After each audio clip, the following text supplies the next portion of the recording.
Bonjour, bonsoir, na bandeko nyonso tu ya Rose Bombo officiel, na ba fidèle abonné nyonso tu. Et puis na ba warrior nyonso tu partout dans le monde ici ka ezwami bino.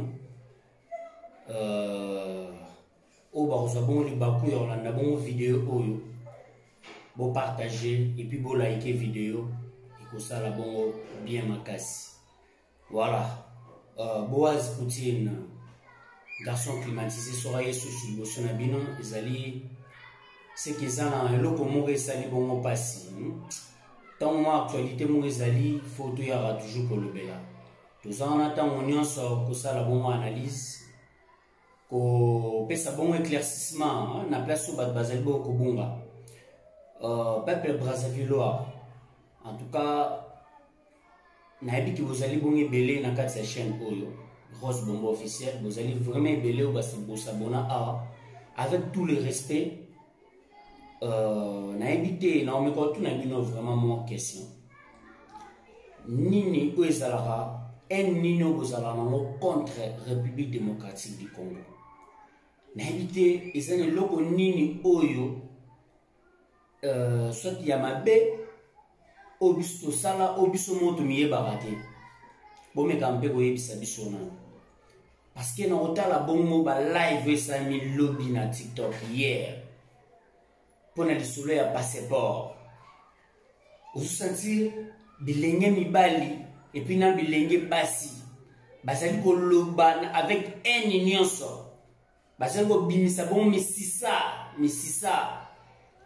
ya kingo misisa ya mitou ezebo bima au senti que bazo dégager haine contre la République démocratique du Congo pour nani li solo ya passeport gémiment oui as influenceuse maza individu as un simple individu ce que bozali na problème ya gémiment par rapport ya passeport bosala ba live bo attaquer gémiment non pour englober pour attaquer pays mobimba République démocratique du Congo et c'est un grand pays et c'est un grand Congo au bino vous allez bongo petit Congo vous allez bon mboka ya moke et au côté pas na biso je sais pas combien de fois en tout cas na éviter le soleil à passeport non bon monaté. Un chinois, je sais pas, un français a voyagé dans passeport peut-être à Mboka Morobo. Et ce passeport Brazzavillois, et puis ça rave, passeport Brazzavillois, Kozanango. Et c'est ça synonyme de visa. C'est ça qui est synonyme de visa. Alors, et bien là, Brazzavillois, Bazabomona, na République du Congo, kuna. Ndé bazoba visa, ndé ba voyager à Kenda France. Et ça passeport, moutakoza passeport, même biso a vous allez à Maroc. Partout dans le monde, il y a un passeport Brazzavillois. Tout comme bilan Brazzavillois, kuna. Surtout Brazzavillois, bazan étranger. Tu es bongo, tu es ni au passeport, on a bien ça bongo. Ils ont problématique pour nous. Bongo comme pour nous, on a bateau passeport ici là à l'étranger. Je dis bien à l'étranger. Bah au bazan ambokati, bah au bazan bongo étranger. Et belé. Bon, c'est la rabongo passeport et la République démocratique du Congo. Mon passeport n'a biso ya congolais à Kinshasa. Mais en aucun jour, biso ba congolais to les kabongo, to le bamabe, to dégager haine contre Bino. C'est pas la première fois. C'est pas la première. Ils ont un logo ya sikati. Cause passeport eza bomi tout nananu Bino moro ba dirige ba faut question na faut poser na ba dirigeant na Bino. Namboka, comment se fait-il à ce passeport wana? Ça ligne pas à passeport wana. Bolobi bochema kelele ya rosaranate lobi na TikTok. Et puis vous dégager haine, nous t'aimons ma bé. Surtout que plus loin.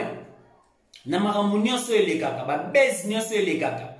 Non vous créer base so ya bino morote. Bolobi la base est sa propre base na bino moko ya République du Congo. De base na bino nyonso vous créera, de faisara lié na République démocratique du Congo. De jamais vous créer base moko ezolo belaraka peuple Brazzavillois, tout peuple congolais y en face. Base na bino nyonso tout faisara toujours kaka lié na République démocratique du Congo to éviter to sala bino nini ce que biso lelo so to se permettre to lo bake bon na ba fête na bino beta asu musique na bino beta asu musique na biso te na ba fête na bino beta musique na biso na ba théâtre bolanda ba théâtre na biso na politique voire même politique bolanda ba politicien na biso nga même na chaîne YouTube na bi ata chaîne YouTube moko te o ya soit chroniqueur ou bien influenceuse moko ya Congo Brazzaville en tout cas pour tenga regarder na vidéo na zo bara ma mundenge za en tout cas na za pena mo clair na bi ke ba Brazzaville bele baza abonné na chaîne o mais na app na ofinga te na app na goloba mabete mpe pona ochula te na ngaka to miyeba en tout cas eno bozala no contre biso za ranini bosala ebele bosala ba opération soki mbata mukolo tout les cas mamuté les cas tout mona ono c'est les cas mais biso de tikala pour réagir parce que tozora bino ba frère surtout mitali entre biso na bino to mitali na miroir tout ça ba tout moko franchement différence c'est ça et ça la différence moko te ko e différence biso na bino tout ça ba tout moko to lo bango na munoko pourquoi pas to salela ngo na munoko to lo bango bien Congo Brazzaville, Congo Kinshasa, tout ça moko. Mais pourquoi pas tout ça les là, to manifester to mettre en pratique, voilà. Kolobeza bien, kolobeza la théorie, pratique n'est-ce que ça problème, to mettre en pratique. To là ça pas tout vraiment que dès to le bagage ça moko, tout ça pena moko. Na nyonso tout au bosala la biso, na nyonso tout au bino ça. Biso ezana loko moko te oyo lelo to lali to lamuki kino loko moko boye baise tout ça la baise moko boye Congolais Brazzaville la saki boye après Congolais Kinshasa bimi aleka asala suki banali suki bandenge nini ou bien aloba na méchanceté nyonso na haine nyonso a dégager pe na haine a dégager pe esprit ya jalousie esprit ya kanda non arrêtons ça s'il te plaît s'il vous plaît arrêtons ça tout ça melaka. Et ça, Bamboka Morote, en Afrique, peut-être, eux, ils ont église belé pour les gars, Congo, Brazzaville, na Congo, Kinshasa. Tout ça, église belé. Mais tout ça, changé. Qui monte mon bébé, et Tony Bisso. N'habite Ezalaka Nini. Voilà, j'ai mis Yemoko Mukolo Nzoto. Aleka Kilobi, na Yemora Leki, Lelo, na TikTok, à démentir information. Alors, Kezalaki a voyagé, oui, a voyagé qui vole na Brazzaville, bien sûr.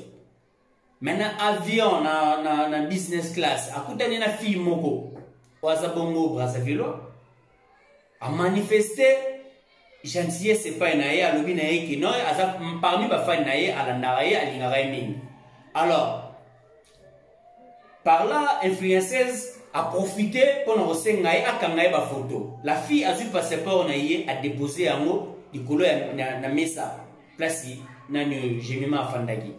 Ndé quand on salé ba photo ne passeport et mon wana. Voilà. Je là la kisi un mot passeport naïe. Mais ils a pas si mawa franchement. Bando on a changer un peu mon moukia et vous ça la biso vraiment bien, vous ça la vraiment bien makasi. Parce que affaire à passeport, ils ont un logo moko, mutako za passeport.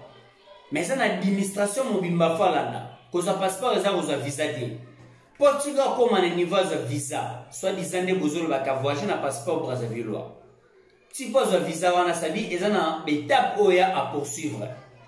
Aleki minute par minute, aleki bureau par bureau, administration par administration. Tu as comme un niveau, il y a affaires étrangères, passeport, et pas comme un niveau d'ambassade. Ah, qui s'est présenté passeport, pas un visa. Et pas mateli wape, mateli kaka, l'aéroport il y a Maya. Selon Binois. Vous avez dit que nous sommes est-ce que ils ont un risque. À cause traverser un risque, parce que ça a Brazzavilloise, ça Congolais RDC. Les Bandogonanga te mettent un peu pour réfléchir. Au moment où ils ont surtout ils ont la caca sur les bimi, te profiter à quoi ça la baisse. Non.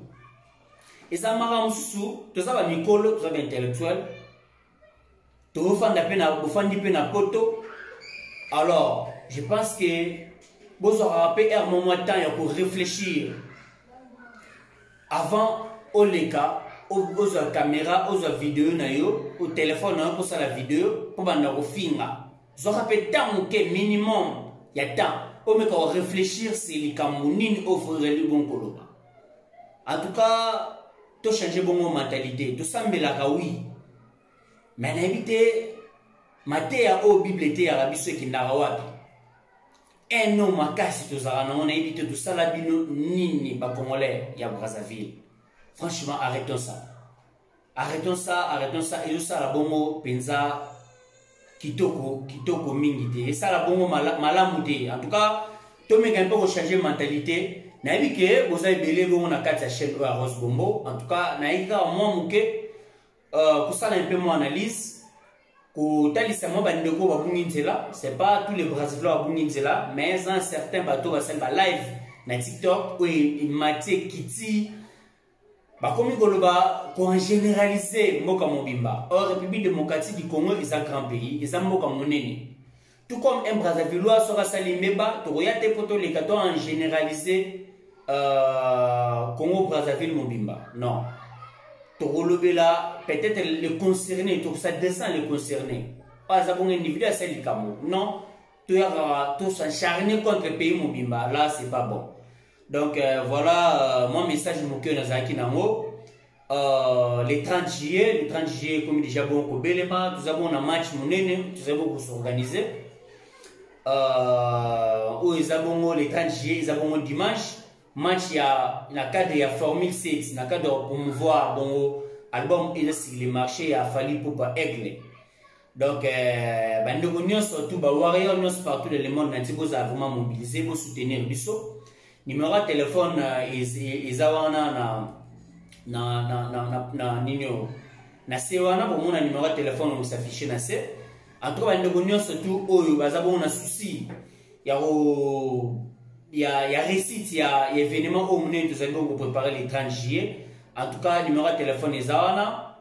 Bobenga, soit bon porter soutien à Bino pour que l'événement ne le bien parce que là, il prenait ça là, les 30 juillet. Bon, mon il fallait pour pas Azabongo, Azabon artiste mondial, artiste international, Azabon raté pour les Congolais. Bon, mon a différentes nations, vous avez Ivoiriens, Camerounais, Tchadiens, Sénégalais. Guinéen, mako après cette interview par rapport à Nengeni a trouvé Formule 7, comment album maison marché sur les marchés, nzembo nini oya lingaka nzembo nini de sepelisaye, morceau nini nzembo a sepeli. Donc voilà, ils allaient vraiment maman mubange na événement, mubange na événement.